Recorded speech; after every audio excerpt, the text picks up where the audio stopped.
So this is our child report. Like the mother report, each row corresponds to a single child. And as you scroll from left to right, you follow the child longitudinally.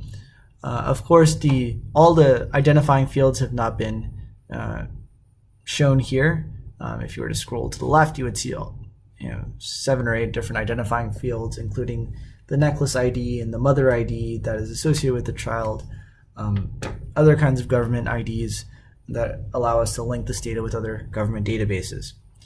For the purpose of the child report, you can see that we're keeping track of their checkups. We want to see when they drop out, if they do drop out. We keep track of the weight, whether or not they had diarrhea and pneumonia, and most importantly about the vaccines that they received. Did they receive the vaccine? Did they not receive the vaccine? If they didn't receive the vaccine, why did they not receive the vaccine? In this case, because unfortunately there weren't enough children to justify opening a vaccine, and the nurse did not want to waste the rest of the doses.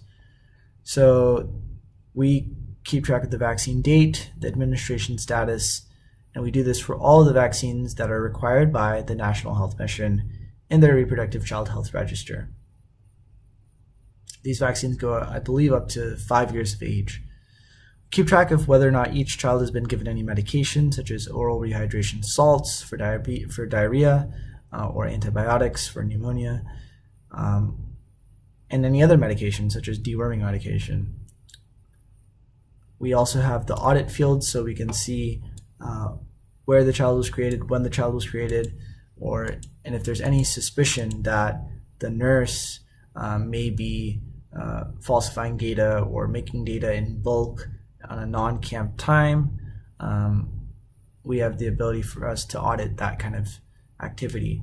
We also, just like in the mother report, we can see which nurses are really taking care of lots of patients, and we can use this to inform how we assist them and how we sort of allocate resources, especially to the nurses who have a high patient load. This will be seen more in the actual A&M report, or the Auxiliary Nurse Midwife report, which is next.